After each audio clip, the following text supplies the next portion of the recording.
Hi everyone. On today's episode, I have special guest Pete Wharmby. Pete is an autistic writer, speaker, parent, teacher, tutor, and advocate who has immersed himself in working to improve autistic awareness, acceptance, and making the world a more suitable place for the neurodivergent community. Pete is most active on Twitter, where he has over 45,000 followers, which is how I reached out to him. And I'll pop his handle to his Twitter in the show notes. His first book on autistic special interests is out next spring, so we'll definitely be having a chat about that. So, Pete, do you want to say hi? Yeah, hi. Thanks for having me on the podcast. It's great to be here. No worries. Thanks so much for being up for it. So usually I kind of start off with just asking you about your life at the moment. Obviously, I've done a little intro to you and it sounds like you're a very busy person. You do lots of different things. So do you want to give like a bit more of an introduction to yourself before we kind of go into your diagnosis? Yeah, of course. Yes. So obviously, as you said, I'm Pete Wharmby and I'm tremendously active on Twitter in terms of trying to get people neurotypical people to understand about autism. At the moment, I suppose really what I'm doing is kind of focusing on the writing side of things. You know, I've just managed to hand the manuscript for my first book into my editor at Jessica Kingsley Publishers. They're the ones that do a lot of, they're kind of like an autism specialist publisher. So I know I'm in safe hands with those guys. I'm just kind of focusing on the next project then, which is something that's kind of bubbling away in the background, writing wise, of course, and at the same time just trying to continue to survive this strange and unusual time that we find ourselves living in, really. That is very much the daily struggle, of COVID and the various crises that always seem to be kind of kicking off in the background. That's where I am at the moment, really. Obviously since quitting my job in April, I've been, committing myself completely to the writing and the advocacy and the speaking roles and all those kind of things. And so far, so good. I'm still able to pay the rent, so that helps. That's good. Good. Oh, cool. It's really interesting to hear that, like, you quit your job to kind of focus on this more. Because I think, were you a teacher before? Was that or was that a previous job? No, I was. Yes, I've taught for about 13 years. Okay. So a long time. So for secondary English teacher. Mm-hmm. But with the pandemic and with my kind of increasing burnout, which was the big problem, really, I suppose, it just became impossible to carry on. It was a scary, a bit of a risky thing, but it seems to be going okay. So that's something. That's good. That's good to hear. I mean, it sounds like if you to manage 13 years being a secondary school teacher, that's huge. I can remember how overwhelming secondary school was. So I can only imagine how, just trying to keep afloat in that situation must be quite difficult. Yeah, to be honest, it's not much easier as a teacher.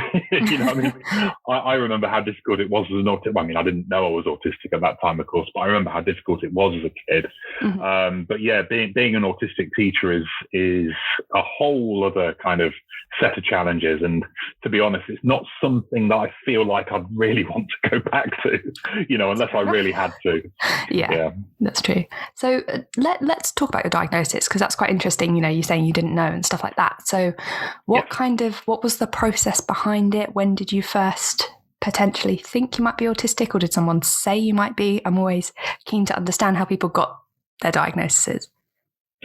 Yeah, well, it was kind of mostly self-discovered, I suppose. Although, I had a few people in my life kind of say to me, this is something you might want to look into.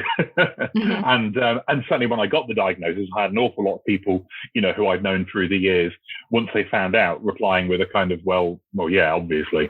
Okay. It would have been nice if they'd have said something before, but hey-ho. But yeah, the process was actually remarkably painless, considering how bad it can be, especially in this country with the NHS. Mm-hmm. I think I got extraordinarily lucky because I was trying to explain, trying to figure out for myself why I was finding life so difficult and why I got really bad depression and kind of the transition to fatherhood had hit me like a ton of bricks in a way that I really didn't expect. That kind of extra responsibility and the reduction of, kind of personal alone time really caused me some problems. So I was kind of casting around trying to figure it out. And I came across, I realized that autism was something that fit. I did all the usual online tests that people do, that kind of basically made sirens come up and flash, oh my God. I got, ridiculously high scores on those things. Okay. But, I was lucky. I went to the doctors and they were just like, oh, okay, fair enough. And got me, referred to the local diagnostic team. And, there was none of that kind of pushback that so many people report. I mean, I guess to an extent, I'm male, I'm cis, I'm white. So all of those things were very much in my favor in terms of the doctor kind of accepting and, listening to me and agreeing that, I had a point, because I know that a lot of people, that is the stage where things go wrong, very early on because the doctor just doesn't believe it or they're not interested or their understanding of autism is a little bit outdated and stereotypical. And it just, it's like the first barrier that comes up. But I was lucky. And I think, from start to finish, it was probably about 6 months. Wow. Okay. Which is fast. I think it was the May of 2017. I went to the GP and then I had my diagnosis by November. Okay. So yeah, like I say, lucky. Yeah, that's really nice to hear of a short waiting time though, because it's really a mixed bag of how long you can wait. So that's actually really good to hear. And good to hear that you were taken seriously as well, because that's something that I came across and had to find a different doctor because they were like, really? So it's very interesting who they, I guess it depends what doctor you get as to how understanding they are, sort of thing. But it's nice to hear a quick story rather than a dragged out waiting for diagnosis. So how was it, a kind of assessment day that you went to, sort of thing, It was 3 separate appointments. It was down in a nearby town in Wiltshire. So a bit of a drive. It's quite a nice place, and I had to go there 3 times for 3 separate. I think they were about an hour long. Just kind of really detailed interviews with. I think they were an actual psychiatrist. Where I basically they asked questions obviously, but it resulted in me essentially just talking about, my entire life. I remember at one point, they even asked me who my best friends were at school, primary school. Okay. It was okay. But I think, what they wanted me to do was kind of, talk about what my social interactions at that age were like. And it was very, very detailed. It felt very much like I was, kind of verbally giving my autobiography to this person. Okay. A lot of which ended up in the, the written report afterwards. It did read like a kind of slightly painful biography of my entire existence. But it was thorough, and I needed that because I had serious imposter syndrome. I couldn't help feeling like I was, I don't know, looking for excuses. I think that's quite common for people who try and get these diagnoses, and for ADHD as well. You kind of feel like you're just looking for an excuse to, allow you to be as kind of hopeless as you are at life, and which is completely unfair. But I suppose that's just the way that the world kind of, sets us up. So I was very glad that it was very thorough, very, kind of full on, because it made me feel like, there was less that my brain could do to dismiss it, if that makes sense. Yeah. I was more able to believe it and go along with it and accept it as being, real rather than just me looking for make-believe reasons. Yeah. It's difficult if you've gone, so far in your life. And were you in your 30s? Is that right? When you got your... Yeah, I was 34. So okay. Yeah, pretty old. Yeah. I mean, just to go that far through life and not quite know, not what's up, but I get what you mean. There's something, and that you're just that little bit different, but you can't put your finger on it. And just to know, and just understand yourself a little bit better. I think everyone deserves to know that about themselves, I think. Yes, yeah, I think so too. And, it's horrible, whenever you actually allow yourself to think about the number of people out there who haven't got their diagnosis, but who, need it, deserve it, just have to have it for their own peace of mind. It's a horrible thought, really, which is one of the reasons why I think so many of us, on Twitter and on YouTube and whatever medium we've got available to us, we try to make it so that people are able to, get that support and get that realization about themselves. Exactly. And once you get that diagnosis as well, I feel like, I don't know, you feel like you can almost join that online community. Like, obviously self-diagnosis is like hugely valid, but I just feel like that knowing you're like, oh great, I can actually like join this community and be a part of it and not feel like, the odd one out all the time. So yes, that plays a big part. Yes, it does. So you were working as a teacher at the time you got your diagnosis. Did you sort of tell anyone, or like, I'm always interested to know, like, because it's quite a private thing, I think, at first to try and get come to terms with, but I just wondered like how your kind of work was affected potentially by your diagnosis. Well, I mean, to be honest, you can kind of see what the long-term effect was by the fact that I quit this year. To be honest, I mean, it all it all kind of stemmed at least partially back from that. I mean, I was actually the head of the department at the time. Head of the English department. I mean, I don't know whether you remember those people from when you were at school, but they were typically the really tired teachers. Very much so. The ones that were completely ruined by how much work they were having to put in. It's a very, very difficult job. As in education, I don't think there are many jobs that are more tough than being head of a core department like maths, science, English, it's just so intense. So that was what I was doing at the time. And I was proud of myself. I always wanted to, climb that ladder, so I was kind of happy that I got there. But, then the depression hit. And then, with finding out that my diagnosis, I was probably inadvisably very open about the whole thing. My school knew that I was getting my diagnosis even before I got it. I'd been very open about that. Okay.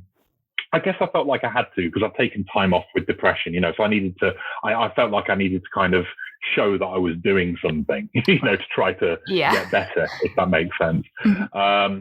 But, I found that after I disclosed, the diagnosis had happened, and I registered, at work as being disabled, and started kind of asking for reasonable adjustments. That, I mean, on one hand, they were very, very good. There was no kind of, nastiness or refusal to, kind of give anything.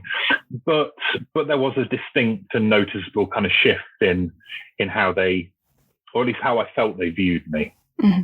It kind of felt like, they decided that, because of all of this, that, maybe I wasn't as capable as they thought I had been, or, as kind of able to handle things, which, I mean, I don't know, fair enough, to an extent, I did struggle, but you notice it and it bothers you, it kind of, it's not very nice to feel like you've got, like a lowered expectation of yourself from the people around you. Yeah. It can feel a little bit sad, I suppose, like something's changed in a very bad way. So, without going into too much detail, that just kind of, continued until it certainly had a part to play in my deciding to just, call it a day.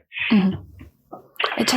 It really frustrates me how, like, you can be in a certain position at work, like head of a department, and that people's opinion will change just because of a diagnosis, whereas actually you've held that position for however long and managed but potentially struggled through it, but it doesn't mean that you're not capable. You've been autistic all your life and not known that, so that hasn't changed. It's like you were managing the job actually quite well when you weren't getting any support and needed it. And yet now that you're getting the support, everyone feels like you can't manage the job, which just logically makes no sense. It's like, actually, now I'm getting the support, if you just give me a bit more time to kind of, figure myself out, then all things being well, I should be absolutely fine. Hopefully I'll thrive.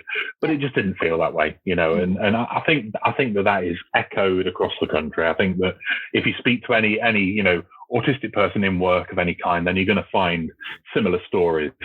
around disclosing, I think, but quite frequently, unfortunately, just because, public understanding is still pretty bad. Yeah, no, definitely. So how did you from stepping away from your role in teaching, how did you transition to becoming a sort of speaker and doing talks and conferences? Did you was that built from your online presence? How did you transfer to that? Well, I mean, as I've said quite a lot in the book that I've just finished, I am very much I'm not the most proactive person in the world. I'm very much like a leaf carried by a river. I'll just kind of go where it takes me. So, none of it was planned in advance. I'm pretty much totally incapable of doing long-term planning. When people talk about, what's your 5-year plan? I'm like, I don't know. I don't even know. I can't even say I've got a 5-minute plan, let alone a 5-year plan. It's kind of alien concept to me.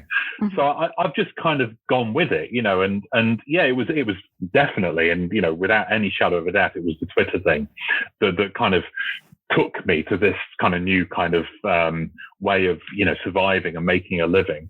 I suppose it started really when, and this was quite early on, I'd only been doing my Twitter threads and things like that, but I do all the time these days, for a few months. This was back in 2019, late 2019.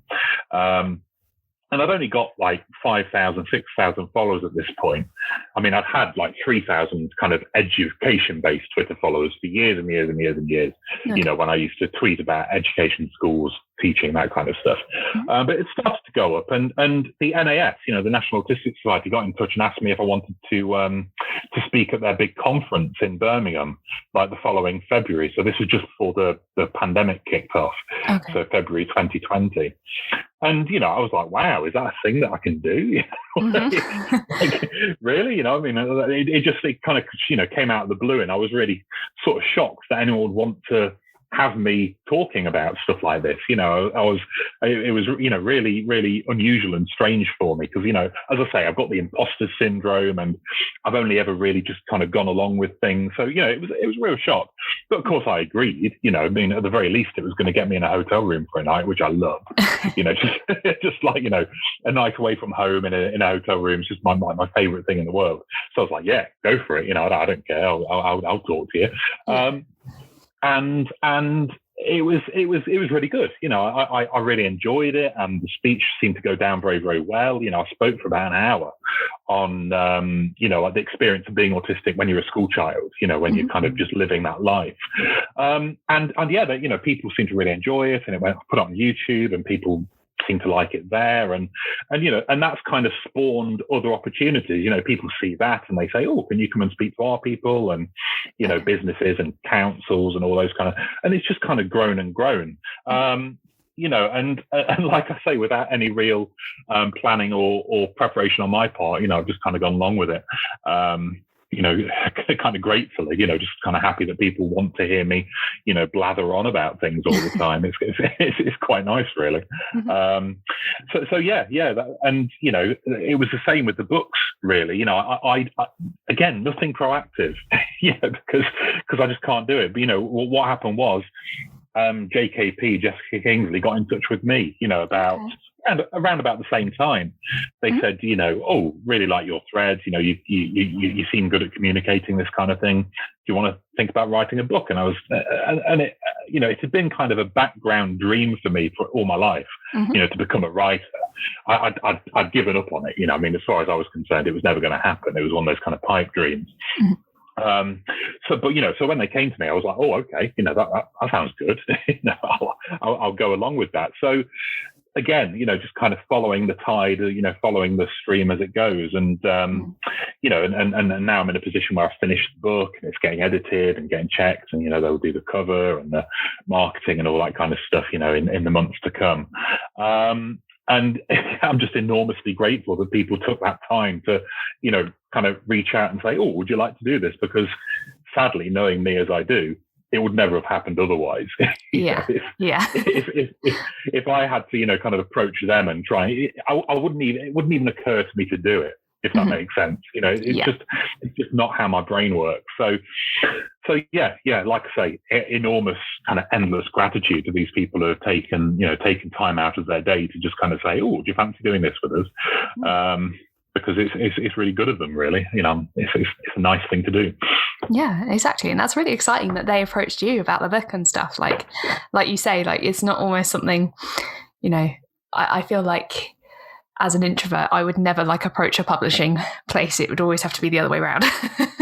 Yeah, exactly. Yeah, it's like the fear of being rejected is just too high. Oh yeah. If you approach them and they don't know who you are, then you kind of give them the proposal, or if it's fiction, you give them the whole book, and then you just get turned down, and it's just like, oh no. Yeah. So yeah. I think that's definitely it. It's an introversion thing. It's a fear. Well, I mean, we all know. Well, a lot of us will know what rejection dysphoria feels like. That kind of tremendous sensitivity that so many autistic people have to any kind of rejection, even if it's implied. Actually getting one in paper, like oh, thank you for your manuscript, but I'm afraid we're not interested. Yeah. Absolutely devastating. So yeah, it's a good way, I think, to work with autistic people. So long as, of course, that there's that understanding. My big bone of contention, like recently, has been people not getting compensated. For that kind of thing. I heard from somebody quite recently who'd been asked to do a talk, and there was no mention of pay at all, and it's just like, come on. You can't do that. It just feels like taking advantage of, a fairly vulnerable group of people, which we are. I don't think there's any two ways about that. Especially when it comes to, kind of feeling wanted and included and things like that. I think, there's a real tendency, I know there is for me, to just kind of jump at things because, like, oh my God, they want me for something. It's so nice. I think we all have to be careful, that we're not kind of taken advantage of. So, I suppose that'd be one thing, people, if you get approached, make sure you're getting paid, even if it's just, just something, because, it's important that we get treated like adults, and like people who pay rent and who need to buy food and, all the rest of it. Because, that's a bit just a, kind of bone of contention for me at the moment, that I've heard from some people.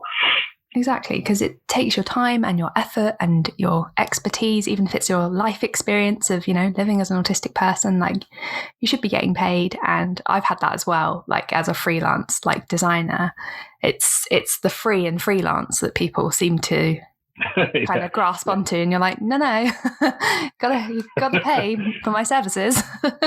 Yeah, it's got like a whole different meaning. It's like, when I was growing up and I'd look at like a pub and say to my dad, Dad, why did it say free house on there? Does that mean that the beer is free in there? It's like, no, different meaning of free. It just means that you're free to do work, do whatever you want for anyone else. Yeah. But you're right. There is this kind of obsession, especially with lived experience, that it doesn't somehow deserve payment, and I think that's really corrosive, and I'm always really glad when I hear people kind of standing up to that and kind of saying, no, I will do it, but you've got to meet me halfway on this. I think it's vital, to just kind of send that message out there and make it very clear. Yeah. No, I agree. And I think that kind of leads on to, like, I was going to ask you about, your threads and stuff, and how you kind of mentioned that the world doesn't really feel massively set up for autistic people. And I know you've kind of talked about this in regards to like education settings and workplaces, but I'm kind of keen to understand how you feel the world could be better set up. I know that's a huge question, but like dealing with sensory overload and stuff, like I don't understand how you managed in a secondary school. Nor do I, not looking back. Like I think it was very much just kind of, if you imagine how you feel when you go to the dentist, you have to sit in the dentist chair, and there's very much a kind of feeling of, I'm just going to get through this. Yeah. It's going to be absolutely awful and I'm going to hate every second of it, but I've got to get through it, otherwise my teeth are going to be ruined. I think I saw every single day a bit like that. Right. Which is the worst way to live. You can't exist like that. But it felt very much like that. So yeah, I agree entirely. I don't think, like I said earlier, the idea of going back to it fills me with absolute terror, it really does.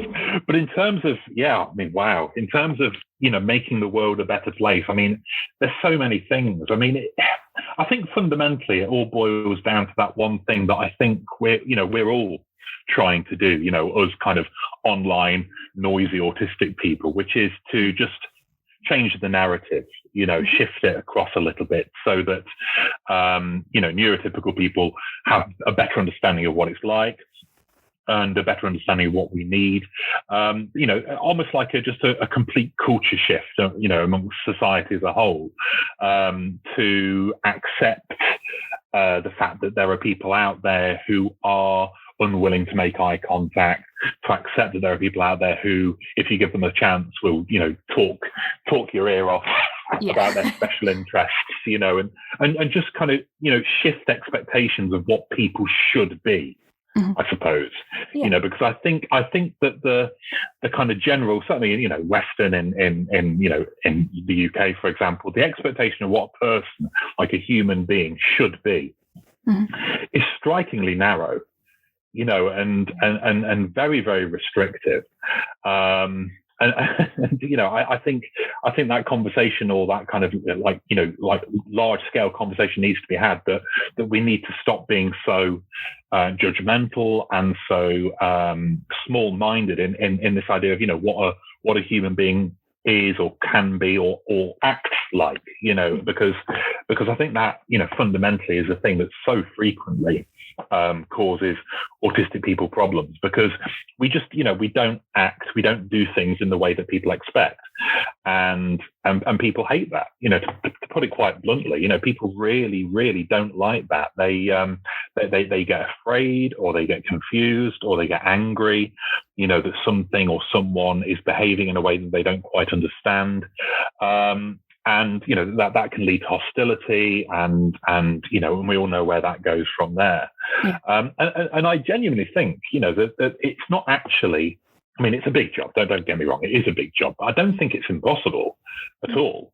To kind of have that shift. I mean, we've done it plenty of times in the past with other, with lots of other minorities. I don't want to make any, direct comparisons, because there are enough people who, live multiple kind of, intersectional minority lives that, making comparisons is kind of crass. But there have been shifts in society that have made other minorities, far more accepted and understood.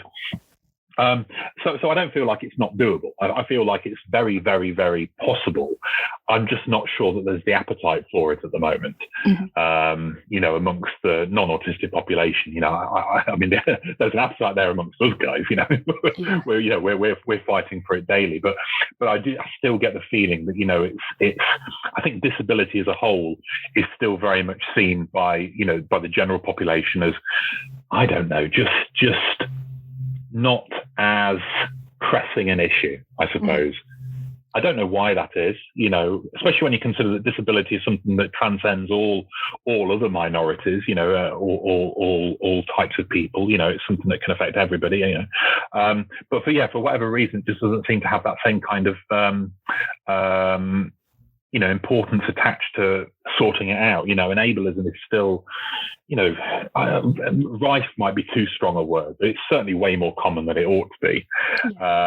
And I think that, fundamentally that's the big thing. I mean, talking about smaller scale things, I mean, sensory, as you mentioned, just in terms of sensory things, I don't think it's too much to ask to make the world a quieter place, to be honest. Yeah.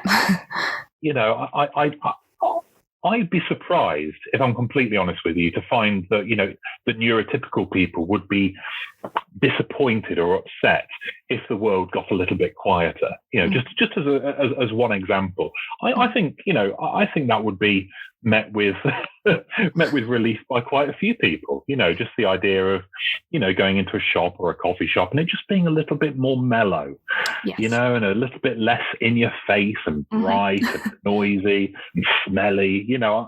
I find it very hard to imagine that would be a tremendously unpopular thing. And you see supermarkets and museums as well, of course, doing these kind of quiet hours, for autistic and neurodivergent people. And, I see that. Okay, that's a positive. I'm glad to see that that's happening. But, why just an hour?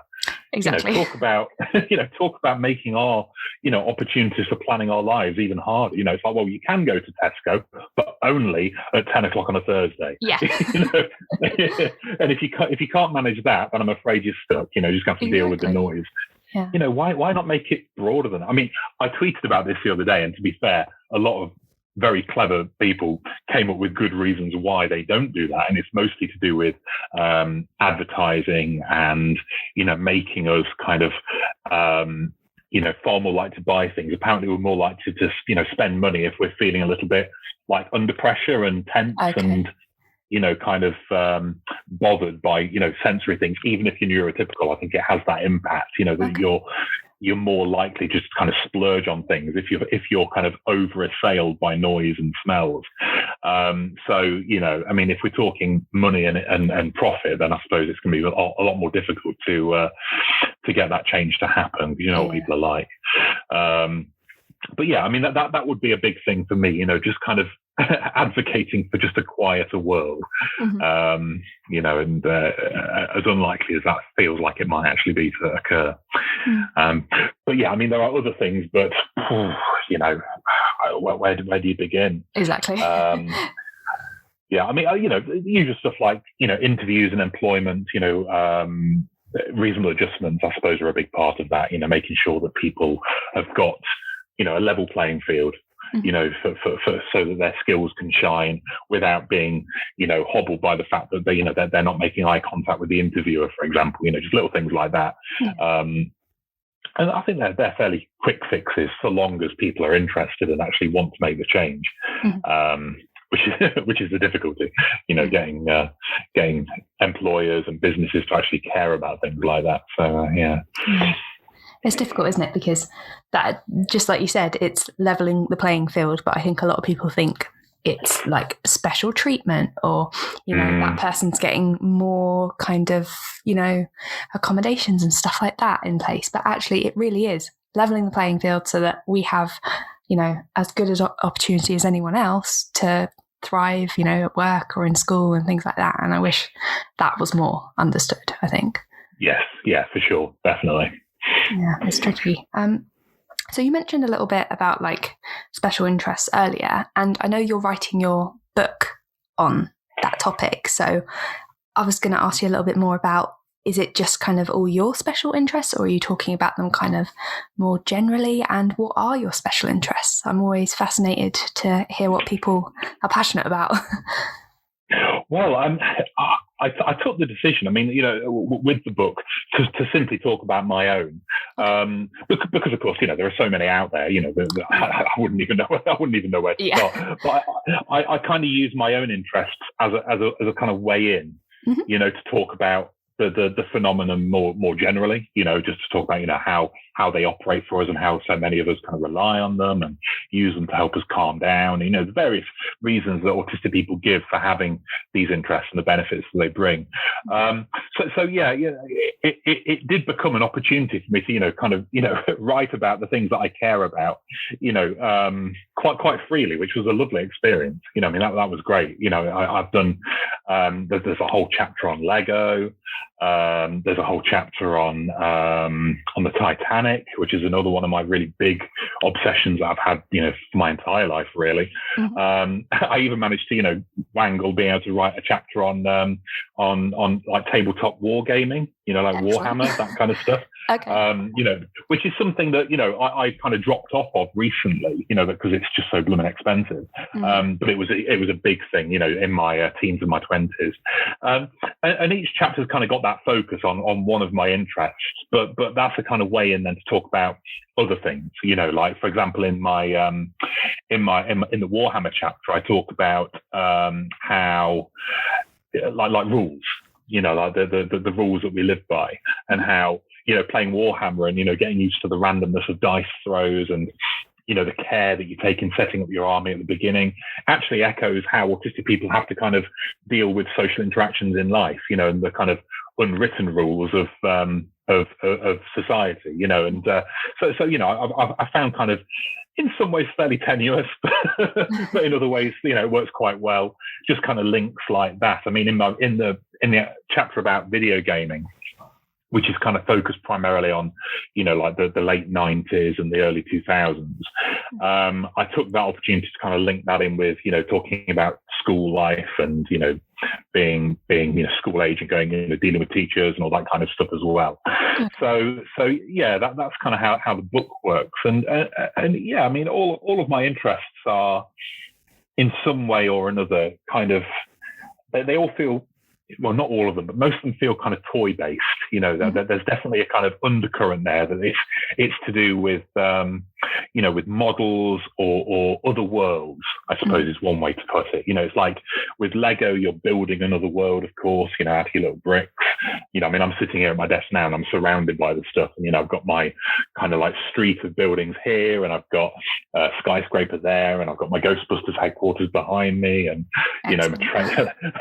Lego trains right in front of me that I'm just kind of pushing backwards and forwards. So that's like building a whole new world for yourself, which I think is something that a lot of autistic people can empathize with, the desire to, have that kind of escape hatch into a different place, where things are more logical and manageable and, kind of make more sense, and when I think about my other things, like, the tabletop wargaming, I mean, there's a whole lore behind that, I mean, Warhammer 40K has got books and books and books, of kind of extended information about the world that takes place in, okay. which is very, very kind of intoxicating and, interesting to get into. Mm-hmm. Same with video games, of course. I mean, with a video game, you're literally, kind of placing yourself into another place, mm-hmm. another existence. And I suppose even to an extent, my great interest in music, very much comes from a desire to kind of disconnect slightly, and be somewhere else, through listening to or writing music. So yeah, I think that, all of my interests definitely have this kind of common theme of escapism and wanting to be, elsewhere, which makes sense when you consider, living for 34 years, tremendously stressed without knowing why. It makes, the fact that my brain, kind of automatically by itself decided, you know what, mate, let's get out of here, focus on these other worlds because it's a lot nicer there. It actually makes an awful lot of sense. So yeah, I mean, what I would say is, a lot of my interests are very stereotypically autistic. Mm-hmm. If you know what I mean, like the things that people always kind of think of, like, I love trains, for example, which is probably about as stereotypical as you can get. So, in the book, for example, I wanted to talk about how, it does go beyond that. Mm-hmm. There's a whole world out there of things that people find interesting that goes way beyond, the stereotypes. Because, obviously it does. But yeah, for me personally, I am, just an autistic white boy, with his train and his Sonic the Hedgehog, just doing the stereotypical thing. Mm-hmm. But I mean, I'm glad that you've covered that. Okay, yes, you have like some stereotypical interests, and that's fine. And that's like, you obviously deserve that. And it's healthy to have these special interests, like you were saying. But it's really nice to hear that you are also saying, these are stereotypical, and actually there is so many more, special interests out there as well. I think that's really important. And I like that you're doing it from your own view, but you're taking in other people's as well. Yes, yeah. Well, you've got to, if you're going to be, trying to, talk about a big thing like autism that affects so many different people in so many different ways, you've got to be, I mean, I certainly try to be. I mean, it's very easy to mess it up and to accidentally, overgeneralize and all the rest of it, but you've got to be humble, and you've got to be, respectful and aware of the fact that, you are not the only person, and that your experience, though it may translate and though it may be relatable for an awful lot of people, is not by any stretch universal, and is just a facet of something very much bigger. I think it's absolutely vital to address that, even though, as I say, it can, people, you can forget, and I've been guilty of that before, kind of tweeting something that's been a bit too kind of, over general and a bit too kind of certain in itself, and it's a kind of pitfall, but it keeps you on your toes, and you've got to be always mindful of that, when you're writing, when you're talking, when you're dealing with the situation at all. Do you feel like because of the amount of followers you have, you almost have a greater responsibility almost to try not to get things wrong? It seems like a lot of pressure. I do, and obviously that's increased over the last year or two that I've been doing it. I mean, it has been astonishing. I mean, I'm enormously grateful for the fact that people want to read all the little things I say, to the point of wanting me on their Twitter feed every day that they look. It's but I'm kind of honored by that, but it is a big responsibility, and I feel that it's like you don't set out to do it, but it happens anyway. And I know there are people out there, who have gone through very similar experiences. When you think about, accounts like Autistic Science Person and, it's Emily Katie, from Twitter, who, that they've gone up, exponentially, kind of from, like a couple of thousand to, I think Emily's on like 25,000 now or something like that. And it's intense, it really is, because I think it's fair to say that certainly all the people that I know who do this, who have the fairly big follow accounts, I don't think any of them want to cause any upset for anybody. No. I think we're all very much of very similar personality in terms of not wanting to ruin anybody's day, to put it quite bluntly. But it's hard because with that kind of people, kind of engaging with what you're saying, you're going to have people who disagree or who take umbrage or who get cross with what you say. And that's to be expected. But, as an autistic person, it's not the easiest thing in the world to deal with. It's very tough. When you bring into account, like we talked about, rejection sensitivity dysphoria and the imposter syndrome and all those kind of little facets of neurodivergency that can really cause Twitter to be quite a challenging experience, I do spend an awful lot of my time kind of writing tweets and then deleting them before I post them, and just trying to make sure that, I'm not misspeaking or I'm not kind of misrepresenting something, because, as I say, the last thing I would ever want to do is make an autistic person, feel unwelcome in the space, or that their personal experience is kind of being steamrolled, by these kind of mammoth Twitter accounts who, because I know what it's like to deal with, Twitter accounts who are big, we call them big accounts, don't we? Who, it doesn't seem to matter what they say, they've got defenders. They'll have people who will just kind of pop up and defend them, even if they do something really, really bad. They'll have people who are just willing to, defend them to the end. I know what it's like to deal with that, and to have to kind of be in conflict with accounts like that. From my early days, when I was just yet another teacher tweeting about teaching. And it's horrible. It's an awful experience. When you're arguing or when you're trying to get someone to understand something and they're just not listening because they're kind of more important or whatever it might be. It's a dreadful experience. And though I know that there have been times in the past where I've inadvertently ended up being that person, it's never something that I'd want to replicate again. It's a horrible feeling to be the one that's steamrolling over other people's experiences. So I treat it with, I like to think I treat it with care, as best as I can, because it's a difficult one. I'm grateful for it and it's fantastic, and and all the rest of it. But you do have to be careful. I do think people forget that it is just you, on a computer at the end of this account. It's not a whole team of like a brand or something. It's just you, yes. Tweeting, your thoughts and feelings. And, I really enjoy your threads because they're really, I don't know, they're just so relatable. And it's just nice to see yourself reflected in someone else's writing, I think. And yeah, I do think people forget that it might just be you on the end, or, that you're writing and rewriting stuff. It's not just, immediately come to you potentially. So Yeah. I mean, that thing about being relatable, I must admit, I think this feeds the imposter syndrome. I just don't see it. I'm not denying it, and I would never argue with anyone. But when people say to me, "Oh, that's so relatable," I love your threads, I'm just like, okay. Thank you. I've genuinely never really understood, what it is that I'm doing there that people like. I'm just, I'm just glad that, because I think you're right. I think that feeling of being, kind of recognized in somebody else's writing is so powerful. I mean, I remember when I was a kid, I used to read, I'd be reading like one of Bill Bryson's travel books, like the American writer who wrote a lot about, traveling the UK. And I'd be so excited when I saw him mention places that I knew.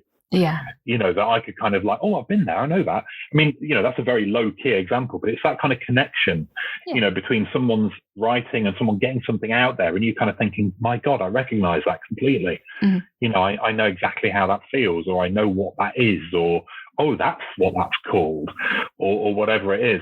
And I mean, I would say, but that's the great thing about Twitter. There are so many autistic people, willing and quite happily, well, mostly happily, sharing their experiences, that we can kind of, I'll be scrolling through my Twitter feed and it's like, oh God, yeah, that's a good point. Or I never thought of it. It's just kind of this constant kind of churn of great, relatable stuff, but yeah, I'm just glad that I contribute to.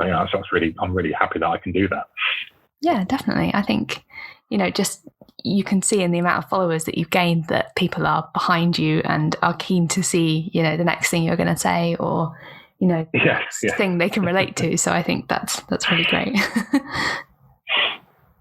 So I feel like we've mentioned like your Twitter, like what is your Twitter handle and where can people follow you? Well, my Twitter handle, I mean, this is a kind of relic from my teachery days, is at @comaficionado. So, all one word. Okay. So it's comma and aficionado, but kind of smashed together, into one word. That's just from, that was actually an in-joke back in the day when I first set up my Twitter account. Okay. Myself and a teacher friend both kind of got into teacher Twitter at a similar time. And we both, kind of tried to come up with the silliest Twitter handles that we could come up with. And I had this, I've always been a big kind of punctuation person. I like punctuation correct and accurate. I think it really helps writing. So yeah, that's where that comes from. But outside of Twitter, I've got my website, which is kind of like a hub, I suppose, of where all my stuff can be found. And I've managed to kind of get that very simple. So that's just PeteWharmby.com. That's nice and easy. That's quite easy to find. And then, of course, I've got my YouTube channel, which is, again, I think just Pete Wharmby. Okay. I can never remember, but it's easy to find. I don't add to that as much as I'd like to. I always kind of have this intention to, I'll do a few more videos, and then just never seem to get around to doing it. So I will continue to try to add to that. And, for those that are of a business kind of mind, God forbid, I've also got a LinkedIn, which, is just mostly there just so that I can kind of touch base with other people who, have kind of made speaking about autism and writing about it, into a sort of weird kind of job, so if you want to get in touch with me about something, related to that kind of thing, you want to get me to talk or, get me to speak to your company or something like that, then my LinkedIn is probably the way to go for that. And yeah, I think I've got Instagram, but I don't really use that. So I've got a lot of followers, but I don't really post very much. And then when I do, it's just kind of Lego pictures. So nice. If that's your thing, if that's what you're into, then by all means do. Brilliant. I'll put all the links to everything you've mentioned in the show notes.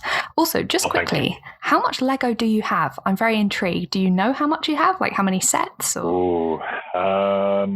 Yeah, a lot. I mean, I mean, like I say, I've got my kind of attic room in the house, which was meant to be my study, a place to do marking when I was a teacher. Okay. But yeah, nowadays it is just, I mean, I'll put it this way, like every surface is full. Okay. So I've got those low IKEA bookcases, the kind of square ones. Yes. Yeah. And like the tops of all of those are just covered in stuff. I've got like a pirate ship over there, like a medieval blacksmith. I've got Statue of Liberty, Ghostbusters car, trains everywhere, cars everywhere.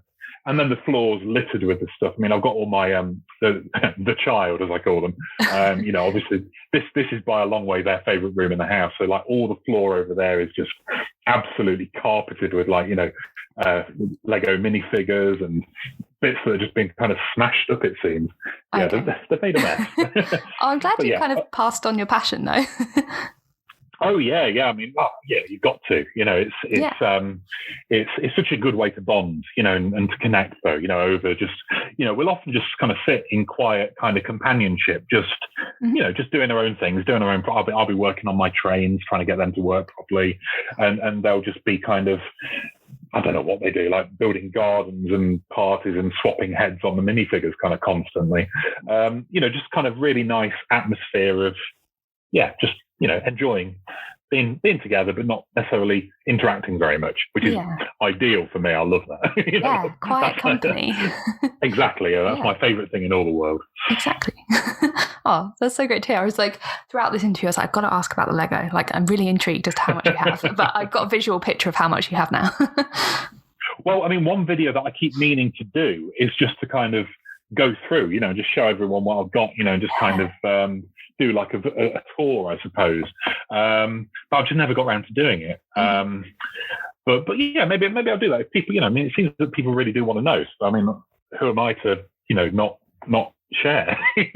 So people love tours. They do. And I think, it's that thing that autistic people in particular are just they just love sharing other people's interests.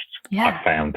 And I'm the same, somebody who's passionate about something is just the best thing in the world. Almost doesn't really matter what they're passionate about, but it's just hearing that level of interest and that expertise and that level of knowledge is just a wonderful thing. So yeah, I could add to that, I suppose. That would be a nice thing to do. Yeah, I'm definitely up for seeing that. I've got one person who wants to see it at least. Oh, that'll do. That's all it really needs. As long as it is, yes. Well, thank you so much for coming on my podcast. I can't believe we've been talking for almost an hour. It's gone very. I know, it goes so fast. It does. But yeah, thank you very much. And I'll make sure to put all your links down below. So please make sure you go and follow Pete, everyone. Thanks so much. Thank you very much for having me.